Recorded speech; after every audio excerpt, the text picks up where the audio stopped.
Farewell party karon sa among Japanese intern ug mag-prepare mi og mga food and party para niya. Hello minasan, opening me today's mini vlog karon sa Gaisano para magpalit og mga food nga among i-prepare para niya. Ang mga food nga among i-prepare today is dili kayo mga bongga ug mga special tungod kay nag-agad rami sa iyang request nga mga Filipino food. Kaning mga food nga among lutuon today is mao gini ang mga favorite nga Filipino food. Sa 9 months nga stay dinhi sa Camiguin na anang gid siya mga food nga pirmi ginya ginabalik-balik og order every time magkaon sa gawas. Para sa mga wala na kaila, ang among ding lutuan today is si Misaki-san. Siya ang among Japanese intern. Siya sa among company nga naka-based sa Japan ug dinhi siya gi-assign sa Philippines. So padayon to sa pagpangumpra para makaluto. By the way guys, ang akong kauban karon si Ate Julie. Siya gina nga among masaligan when it comes sa luto-luto. By the way, mao din ang Gaisano Camiguin. Dili pare kadako sa Gaisano sa inyong lugar, pero at least kompleto. Kailangan gid mi nga dinhi mangumpra kay hinlo, bugnaw ug convenient gid kaayo. So ako dinhi guys, tig-tig ra gid ko, tig video, tig-tod sa cart kasi Ate Julie na ang bahala sa tanan. Apil-apil ta nga dili man ta kamao. Ay salamat. Suggest gani mi sa among Japanese intern nga may pa magpa-cater na lang mi og mag-order na lang sa food. Wala siya ni sugot kasi Ate Julie ra gid ang iyang gusto nga magluto. Okay, favorite gid niya mga nilutuan ni Ate Julie. Wala gid mi nag-expect na amo ding normal nga mga food nga ginaluto sa office is mahimo niyang favorite. Unang maka-happy ra pud baya sad kay what is Filipino food. Proud to be. Tungod kay kabalo mo guys, share ko lang katong dito ko sa Japan na agi mga Japanese food nga dili gid ako feel. Although kabalo gid ko nga tanan Japanese food lami gid na para nila og healthy pero ang lakas talaga ng aking pagka-Pilipino. Please don't judge me guys, pero kung makabalik magani ko sa Japan puhon feel na ko magdalagi kog sardinas. Ilang mga ramen guys nga dagko kaayo sa nga tanan og daghan kay ang serving nga maglisod gigagurot. Mga mahal pag yun, libre pag yun, nahuruton gid animo. Ay salamat. Balik ta sa pagpangumpra oy. Pero kay party man ni na dili gid pwede nga dili ta mo abot ani nga section. Man kaayo sa nga tanan kapilian na hala magtanduway na lang mo oy. So magbayad na ta og moadto na ta sa lugar kung asa ta magluto. This time guys, dinhi na mo mapakita ang among lutoon for today. So nag-offer ang akong isa ka kauban nga dito na lang mi sa apartment sa iyang partner magluto kay aron maplastar ang tanan. Guys, unahon na to ang pinakauna nga gi-request ni Misaki-san ang adobong batong. Ay salamat. Abot na lang gid na niya guys kay ganahan magigay siya ang adobo nga batong. Kabalo ba mo adtong Pasko nagpaluto gid siya ni Maricel og adobong batong. Ko kay perti nagigay gagutom mo nang gihimuan ko ni Ate Julie una-una og kinilaw nga nukos ay tadakimasu. Sa siya mga request guys is adobong pusit.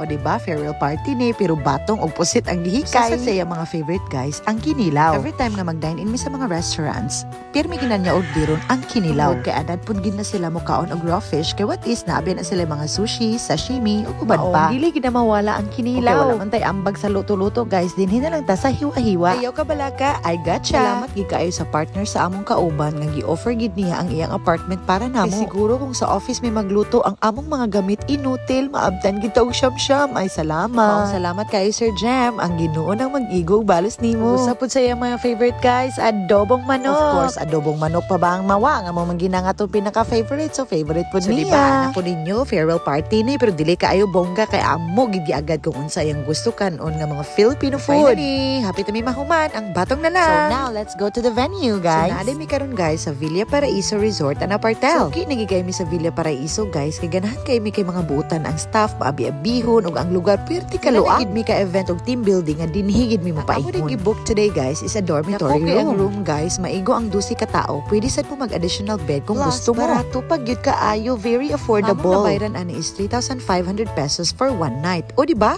12 people. So mga families diha outside Camiguin nga nagplano mo tour sa Camiguin unya naglibog og asa magstay, Villa Paraiso is for you guys. Dili lang kay kana guys, daghan pa kay sa mga available rooms nga mga affordable. Ganahan sad kay mi kay duol ra kay ang Villa Paraiso sa among office within poblasyon ra siya.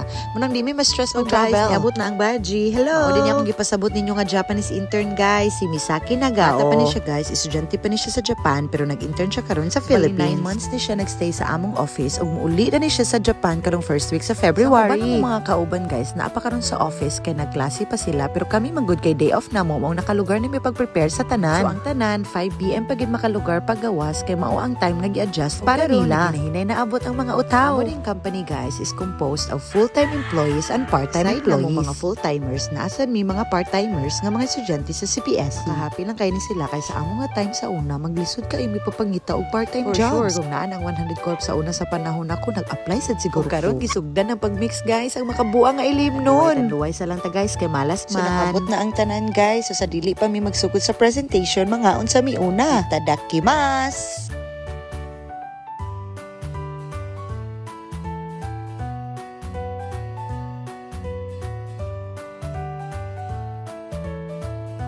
Nag-uulan mi kay abigin na mo nga dili mi maplastar sa pagpanihapon tungod kay wala may lamisa sulod sa among dormitory. Pero tungod kay maabi-abihon no masinabtanon kay ang mga staff sa Villa Paraiso, gitagaan mi na long table. Kuya kayo nga among kaon tungod kay lami kay ang mga food. Thank you Ate Julie. Karon medyo na human-human na pangaon ang mga utaw nagchika-chika na lang mi. Guys, kung dili holiday, dili gid mi makatapok tanan tungod kay lahi mi day off. Dili mi allowed mo day off og weekend kay maon ang peak season sa mga estudyante. So you know guys, naay duha ka shifts ang among trabaho. Na may morning shifters na apoy afternoon shifters. Morning shifters mo in og 7 AM mo out og 4 PM. Kami mga afternoon shifters mo in og 12 noon mo out og 9 PM. Hindi makasinabot kung saon paglaan. Guys, nagsugod na si Misaki-san sa iyang presentation. Guys, gi-share niya ang iyang mga experiences og mga lessons nga na-learn sa kamigin. Niya ang mga happy moments together sa mga tutors nga iyang gina-cherish. Guys, tinuig gid mi ani mag-farewell party kay tinuig man sad maghawa ang mga intern. Tabo every year lahi mig interns guys. Kay mahuman sila na apoy mo ani na tinuig na ay farewell party. Yan ang gi-check ang mga regalo nga gihatag sa ubang tutors niya og scrapbook nga naamong mga messages ug mga pictures. Pagbalik niya sa Japan madumduman gyapon mi niya. Gilakin down siya tungod kay napamahal na pod ang kamigin niya. Ayaw ka bala kami sa kisan. You're always welcome to come again to kamigin. Naon nga dili di mo kalimtan ang mga lessons nga among gitudlo nimo para ikaw mo grow. Pag-ayo-ayo.